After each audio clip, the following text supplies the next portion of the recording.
अस्सलाम वालेकुम, आप देख रहे हैं इनसाइड पाकिस्तान में हूँ मोहम्मद ज़फ़ीर।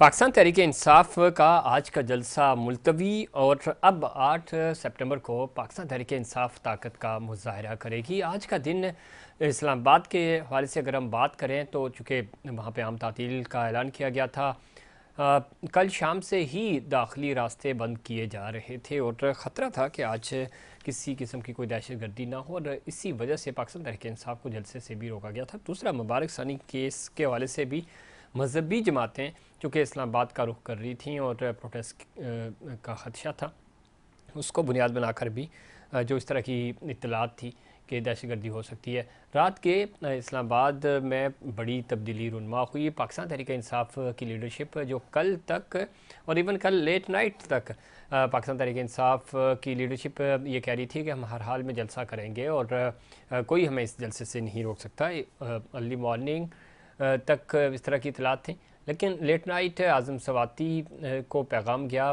कि खान साहब से आपने मिलना है। वो सुबह सवेरे आज़म सवाती और चेयरमैन पाकिस्तान तहरीक इंसाफ बैरिस्टर गौर खान साहब से मुलाकात होती है उनकी, और उसके बाद ये पैगाम दिया गया कि जलसा मुलतवी कर दिया जाए। ये सारी डेवलपमेंट्स कैसे हुई और रातों रात ये पेशावर से आज़म सवाती साहब को इस्लामाबाद तलब किया गया, फिर वो डियाला गए, मुलाकातें हुई। ये इतनी तेज़ी से डेवलपमेंट्स कैसे हुई हैं और इसके पीछे क्या ये जो 12-15 घंटे थे कल के, इसमें ये डेवलपमेंट्स कैसे मुमकिन हुई?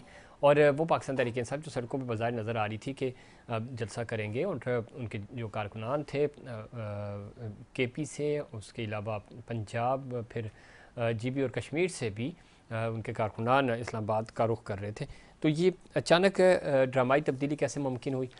इसमें ख़ुद पॉलिटिकल जो उनकी पार्टी थी, कमेटी थी, माफ़ कीजिएगा, और उनकी जो कोर कमेटी थी, वो लोग भी लाइल्म थे, और ये बिल्कुल अचानक सब कुछ हुआ।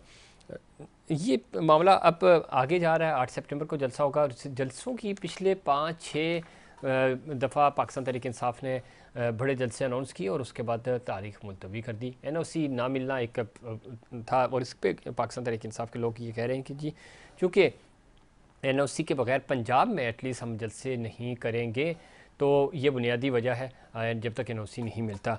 अब NOC 8 सितंबर के लिए भी मिलेगा या नहीं मिलेगा, इसके ऊपर फैसल करीम कुंडी कहते हैं कि जी तहरीक इंसाफ को 8 सितंबर का जलसा भी नहीं करने दिया जाएगा।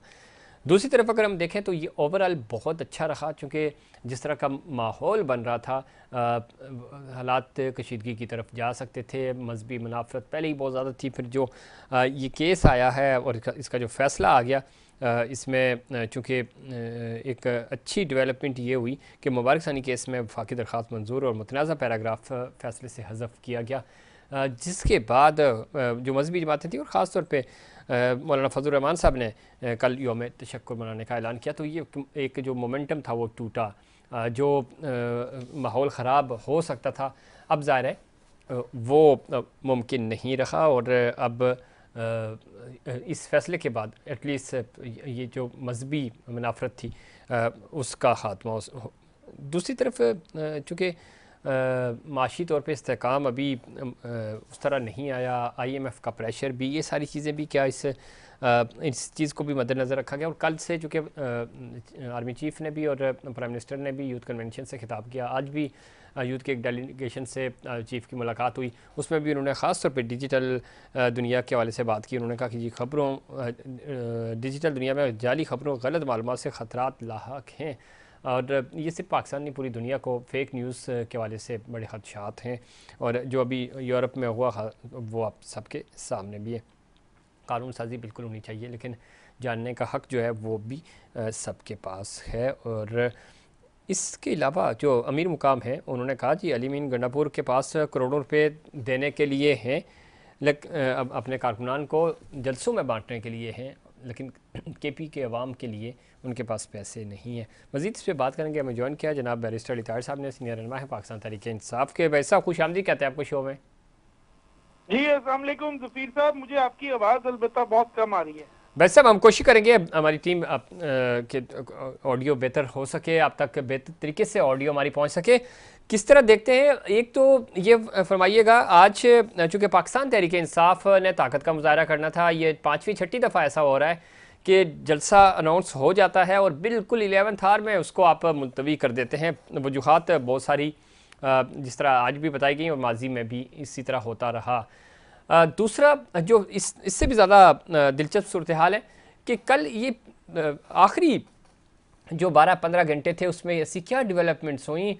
चेयरमैन पीटीआई से मिलना बड़ा मुश्किल होता है, रातों रात डेवलपमेंट्स होती हैं, इतनी तेज़ी से होती हैं कि आज़म सवाती साहब को पेशावर से कॉल किया जाता है, वो आते हैं, मुलाकात करते हैं और बिल्कुल शायद आप भी उस वक्त मॉर्निंग में सो रहे होंगे जब ये अनाउंस हो गया कि पाकिस्तान तहरीक इंसाफ जो है वो जलसा मुलतवी कर रही है, चूँकि चेयरमैन पीटीआई बिलावल जनाब इमरान खान साहब ने कह दिया है। तो ये सारी सिचुएशन, चूँकि आप कानूनी नुक्ता नज़र को बहुत बेहतर जानते हैं, समझते भी हैं, और ये इतनी तेज़ी से डेवलपमेंट्स कैसे मुमकिन हुई, क्या पस पर्दा इसके मुहारकात हैं? बिस्मिल्लाहिर्रहमानिर्रहीम। देखिए जफीर साहब, डेवलपमेंट तो हमें पता लग रहा है क्यों है। वो इस वजह से है कि अदालती हुक्म के बावजूद एनओसी देने के बाद उस अदालती हुक्म को वायोलेट किया जाता है और एनईसी जो है वो call back, NOC call back कर लिया जाता है। शायद आपने देखा होगा कि सुप्रीम कोर्ट के बाहर जो प्रोटेस्ट हुआ मजहबी पार्टियों ने किया, उन्होंने सुप्रीम कोर्ट की जो सिक्योरिटी पैरामीटर्स थे उनको ब्रीच कर दिया, मगर कोई स्टेट का अदारा जो है वो कुछ नहीं बोला और किसी ने नहीं कहा कि 22 अगस्त हो गया, 22 अगस्त के सानिया की मजम्मत करनी चाहिए और 22 अगस्त सानिया जो है ये सारी मजहबी पार्टियों के ऊपर पाबंदी भी लगानी चाहिए और इनके लोगों को भी गिरफ्तार कर लेना चाहिए। बज़ाहिर लगता यह है कि सुप्रीम कोर्ट ऑफ पाकिस्तान जो एक ऑर्गन ऑफ द स्टेट है, शायद वो भी महफूज नहीं है और सारी तवज्जो एक ही इदारे की तरफ है। सिर्फ उनके किसी हेडक्वार्टर या इंस्टॉलेशन के बाहर एहतजाज नहीं किया जा सकता, बाकी सब हलाल है, ये हराम है। और अगर कोई पार्टी कर देगी तो कभी उसको दोबारा जलसे की इजाजत ही नहीं दी जाएगी और यहाँ तक के अगर अदालती हुक्म पे दे दी भी जाए तो भी उसको वापस ले लिया जाएगा और फिर उसके लोगों के ऊपर जो है वो फिजिकल अटैक किया तो जाएगा। अब तो सर आठ 8 सितंबर का कह रहे हैं ना, तो मिल जाएगी इजाज़त? जी सॉरी जफीर साहब, आपकी आवाज नहीं आ सकी। मैं ये कह रहा हूँ कि आज तो चलो जलसा मुलतवी हो गया, सितंबर पे चला गया, 8 सितंबर को होगा अब जलसा, तो एनओसी मिल जाएगा या 7 सितंबर को फिर हम देखिए मैं पर्सनल ओपिनियन मेरा ये है, बाकी तो खान साहब जो डिसाइड करेंगे वही जाहिर चल रहा है। मेरा अब पर्सनल ओपिनियन ये है कि 25 अक्टूबर 2024 तक, जब तक काजी फाइज ईसा साहब चीफ जस्टिस है, जो आज हमने देखा किस तरह मजहबी जमातों के सामने लेट गए, उनको इतना डर है अपनी यानी अपने हवाले से, इतना वो डरते हैं कि वो उनसे बोला ही कुछ नहीं गया और वो माजरत करते रहे सारे लोगों से। तो अब उनका जो जब तक उनका टेन्योर है तब तक तो इंसाफ की कोई उम्मीद है नहीं। मैं ये समझता हूँ कि उसके आपको अगर कोई अदालती एनओसी मिलेगा और फिर अदालत उसको प्रॉपरली उसको इन्फोर्स कराएगी तो ये 25 अक्टूबर के बाद ही मुमकिन है। लेकिन उससे पहले मैं ये जरूर समझता हूँ कि अगर एनओसी है या नहीं है, ऐसी की तैसी जलसा कर देना चाहिए। अच्छा, अब ये बताइए भाई साहब, चले ये तो आप लेट्स सी के बगैर एनओसी के आप जलसा कर पाएंगे, और पंजाब में चूँकि आप ही के चेयरमैन की ये हिदायत हैं कि चूँकि जब ये मामला हुआ 9 मई का, उसके बाद पंजाब में विदाउट एनओसी अपने किसी तरह की कोई गैदरिंग नहीं करनी, चूँकि खुदा न खास्ता इस तरह का मलबा फिर आपके ऊपर गिर सकता है। आगे बढ़ते हैं, ये हुआ क्या है सर? आपकी पॉलिटिकल कमेटी, आपकी जो इस जलसे को देख रही थी वो कमेटी और कोर कमेटी, फिर टॉप लीडरशिप, किसी को नहीं पता चला कि जलसा मुलतवी हो जाएगा, हो रहा है। अचानक आज़म सवाती साहब को कॉल चली जाती है, कैसे कॉल जाती है आप बेहतर जानते हैं। ये सारी चीज़ें जो आपके वकील थे पंजोता साहब, उनका नाम था, उन्होंने मिलना था, वो मिल नहीं सके खान साहब को, लेकिन आज़म सवाती साहब को रात में कॉल की गई कि आपने मिलना है, मुलाकात आपकी तय हो गई है, सुबह जल्दी पहुँचें आप, बानी चेयरमैन के साथ आपकी मुलाकात है। उसके बाद पैगाम वहाँ से आता है और वो पैगाम बता दिया जाता है मीडिया पे। फिर चेयरमैन आपके जो इस वक्त हैं जनाब बैरिस्टर गौर साहब, उन्होंने मीडिया से गुफ्तगू की, उन्होंने कहा बस ठीक है जी, मैं हो गई बात। ये भी बड़ा हम नॉर्मली ऐसा होता नहीं है, तो उन्होंने कहा जी ठीक, आज़म सवाती साहब ने जो कह दिया वो बस वही है, सारे पॉइंट्स क्लियर हो गए। तो ये डेवलपमेंट्स मैं पस मंजर जानना चाह रहा हूँ, ये इतनी तेज़ी से मुमकिन कैसे हुआ? देखिए जिस तरह से चीजें चल रही हैं जफीर साहब, सब कुछ आपके सामने है। और जिस तरह अडियाला जेल के एक डिप्टी सुप्रिटेंडेंट को मिसिंग पर्सन कर दिया गया और उसकी फैमिली रेट पिटिशनें करती रही कि हमें बताओ ये कहाँ गया है। जेल के भी जो मामलात हैं आपको पता है कैसे चल रहे हैं और कहाँ से चल रहे हैं। मैं शायद मुझे भी थोड़ा सा टाइम लगे to understand how everything is happening and why everything is happening, लेकिन बात बड़ी सिंपल है कि खान साहब तक जो एक्सेस है वो बड़ी तेजी से रोकने की कोशिश की जा रही है। आपको पता है कि एक आर्टिकल ही खान साहब लिख दें तो हुकूमत से लेकर और रावलपिंडी तक टांगे जो हैं वो काम जाती हैं और फिर आप देखते हैं तो कि भाई कैसे साहब कैसे इलेक्शन जब जाते जब हैं। नेटवर्क जिस आप जेलर की सुप्रीडेंट की बात कर रहे हैं, उनको हटा दिया गया, नेटवर्क कहा जा रहा है कि जी ख़त्म हो गया, उसके बाद फिर ये जो आर्टिकल का आपने जिक्र किया वो कैसे हो जाता है फिर आजम सवाती यार साहब? आप ये देखिए ना जबीर साहब, नेटवर्क नेटवर्क ये नेटवर्क वो नेटवर्क ये नेटवर्क, यानी हमारे इदारे आज तक जो है वो डकैतों को तो कराची की सड़कों से हटा नहीं सके, कच्चे के डाकुओं पे आज तक काबू पा नहीं सके, केपीके में दहशतगर्दी पे आज तक काबू पा नहीं सके, स्मगलिंग जो हो रही है बजरिया ईरान और अफगानिस्तान उसको रोक नहीं सके, जो टेररिस्ट अंदर फ्लो इन कर रहे हैं उसको रोक नहीं सके। इंडिया आया और उसने हमें कश्मीर के ऊपर बमबारी करके चला गया, अब हमने उसका पायलट भी वापस दे दिया, कश्मीर के अंदर 370 भी रिवोक हो गया, उन्होंने उस हिस्से को डिफैक्टो डिज्योर अपना हिस्सा बना लिया, हम कुछ नहीं कर सके। हम यहाँ पे बैठकर अडियाला जेल के अंदर नेटवर्क तोड़ रहे हैं। But a joke this is, मैं इसको एक मजाक का फेज, एक ट्रेजिडी, उससे ज्यादा तो कुछ नहीं समझता।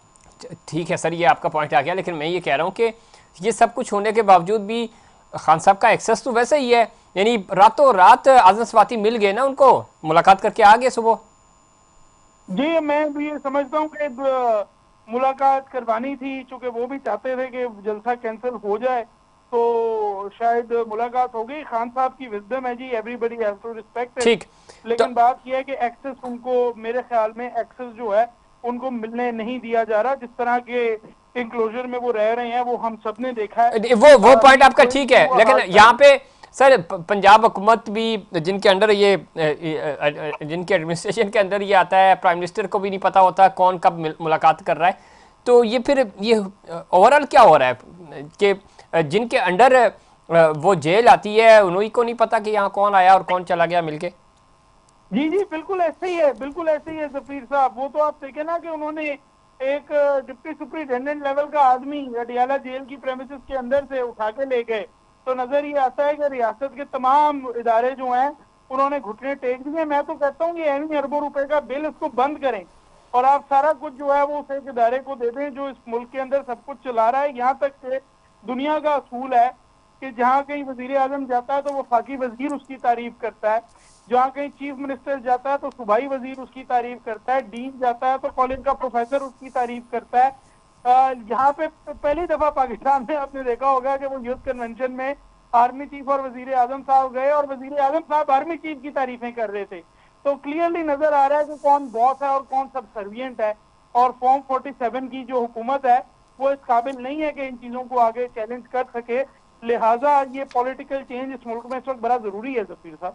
ठीक है, एक चीज़ चेंज भी, और कुछ इस तरह की इतलात भी हैं कि शायद मामलात डायलॉग की तरफ जाएं बानी पीटीआई के साथ, क्योंकि सारी चीज़ें अपनी जगह, जो फील्ड रिपोर्ट्स हैं वो बिल्कुल डिफरेंट हैं, और इस चीज़ का अंदाज़ा आपको इस जलसे से भी, अगर तो अवाम आपके साथ है यानी पाकिस्तान तहरीक इंसाफ के साथ नहीं होते तो कह दिया जाता कि ठीक है भाई जलसा कर लें आप। समझते हैं कि कोई मामला जो है वो बर्फ़ पिघल सकती है, बेहतरी की तरफ जा सकते हैं? जी मुझे तो टू बी वेरी ऑनेस्ट जिस तरह की हट धर्मी दिखाई जा रही है और जिस ब्लैटेंट तरीके से सियासत में मुदाखलत की जा रही है, मुझे नहीं लगता कि चीजें बेहतरी की तरफ जाएंगी। चीजों को बेहतरी की तरफ लेके लेकिन जाने का एक ही इंटरनेशनली तरीका प्रेशर है कि बैर साहब, इंटरनेशनली प्रेशर है, चीज़ें आप इस तरह बिल्कुल गड़बड़ भी तो नहीं कर सकते ना।